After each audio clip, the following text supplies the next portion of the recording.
വന്ന എല്ലാവരെയും കരയിപ്പിച്ചിട്ട് 5 ദിവസം ഉണ്ടായിരുന്നു. കരഞ്ഞു പോകാത്തവരന്ന് കുറവാണ്. അത് കയറുമ്പോൾ തന്നെ കരയിപ്പിക്കും. പിന്നെ അടിക്കാൻ കൈ ഓങ്ങാം. ഒരു പെൺകുട്ടീൻ്റെ നേരെ രക്ഷിതാനൊന്ന് കൈ ഓങ്ങാന്ന് പറഞ്ഞാൽ എങ്ങനെ നമുക്ക് അംഗീകരിക്കാൻ പറ്റും?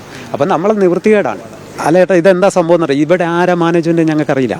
6 മാസമായി കുട്ടിയോട് പഠിക്കുന്നത്. ആരാ മാനേജ്മെൻ്റ് എന്ന് അറിയില്ല. നമുക്കറിയില്ല. നമുക്ക് ഈ പ്രശ്നം വന്നപ്പോഴാണ് ഇതൊരു ജബ്ബാറിൻ്റെ കയ്യിലാണ്, അബ്ദുൽ ജബ്ബാർ ഹാജിൻ്റെ കയ്യിലാണെന്നൊക്കെ നമ്മളറിയുന്നത് ഇപ്പോൾ ഇന്നലത്തെ ന്യൂസിലാണ്. നമുക്കറിയില്ല. നമ്മളാരും അങ്ങനെ നമുക്കൊരു പരാതി പറയാൻ സ്ഥലമില്ല. ആ ആ ആ ആ അതെ. ഇല്ല, പ്രിൻസിപ്പാൾ അന്ന് ഇവിടെ ഉണ്ടായിരുന്നു, പങ്കെടുത്തിട്ടില്ല. ബാക്കി ടീച്ചേഴ്സൊക്കെ ഉണ്ടായിരുന്നു. അപ്പോൾ നമ്മൾ മനസ്സിലാക്കി ബാക്കി ടീച്ചേഴ്സിന് പ്രതികരിക്കാനൊരു ബുദ്ധിമുട്ടുണ്ടാവും. കാരണം അവർ ചിലപ്പോൾ ശീലമായിപ്പോയിട്ടുണ്ട് ഇത്രയും വർഷത്തേതായിട്ട്. ആ തീർച്ചയായിട്ടും വന്ന എല്ലാവരെയും കരയിപ്പിച്ചിട്ട് 5 ദിവസം ഉണ്ടായിരുന്നു. കരഞ്ഞു പോകാത്തവരന്ന് കുറവാണ്.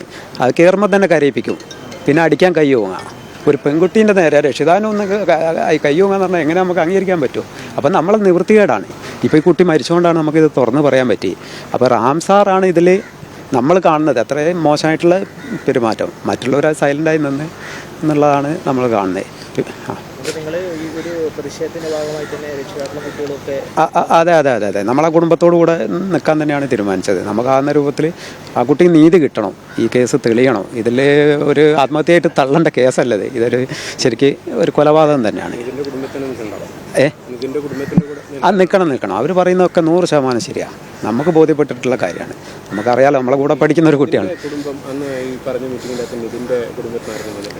അതെ, 5 ദിവസമായിട്ടായിരുന്നു മീറ്റിംഗ് നടന്നത്. അപ്പോൾ അവരേത് ദിവസമാണെന്ന് നമുക്കറിയില്ല. പക്ഷെ അന്ന് വന്നവരൊക്കെ ഇവർ കരയിപ്പിച്ചാണ് വിട്ടത്. കുട്ടികളൊക്കെ അത്രയും പുറത്തിറങ്ങിയിട്ട് പറഞ്ഞിട്ടുണ്ട്, ഡോങ്കിന്ന് വിളിക്കുക. അത് നമ്മളെ മാത്രം മുന്നിന്നാണ് പ്രശ്നമില്ല. ഇത്രയും ടീച്ചേഴ്സിന് മുന്നിൽ നടുവിൽ നിർത്തിയിട്ടാണ്. എന്നിട്ട് റാംസാർ ചെയ്തത് എന്താണെന്ന് വെച്ചാൽ ബാക്കിയുള്ള ടീച്ചറെ കൊണ്ട് ചീത്ത പറയിപ്പിക്കുക. ചീത്ത പറയാത്ത ടീച്ചറോട് ഇയാൾ ചൂടാകുക. ഈ റാം എന്ന് പറഞ്ഞ ആൾ ബാക്കിയുള്ള ടീച്ചറെ ചീത്ത പറയുന്നില്ല, അവരോട് ദേഷ്യം പിടിക്കുക. നിങ്ങളെന്താ കുട്ടിയെ ചീത്ത പറയാത്തത്? ഇതെന്തിനാണെന്നറിയോ? 2-3 മാർക്ക് കുറവോ അല്ലെങ്കിൽ അങ്ങനെ എന്തെങ്കിലും ആയിരിക്കും. ചെറിയ വിഷയങ്ങളായിരിക്കും. പക്ഷേ അയാളതൊരു സൈക്കിക്കായിട്ടുള്ള ഒരു പെരുമാറ്റമാണ് ഉണ്ടായിട്ടുള്ളത്. അപ്പോൾ അയാളെ നിർബന്ധമായിട്ടും ഇവിടുന്ന് ഒഴിവാക്കണം. കാരണം ഇനിയും കുട്ടികൾ പഠിക്കേണ്ടതാണ്. പിന്നെ സീനിയേഴ്സ് പറഞ്ഞ് വേറെയും അധ്യാപകർ ഇതുപോലെ പെരുമാറുന്നവരുണ്ടെന്ന് പറഞ്ഞ് നമുക്കതിനെക്കുറിച്ച് അറിയില്ല. മോശമായി പെരുമാറിയ കാര്യമാണ് ഞാനിപ്പോൾ പറഞ്ഞത്. ഒരുവിധം കുട്ടികളോടൊക്കെ പെരുമാറിയിട്ടുണ്ട്.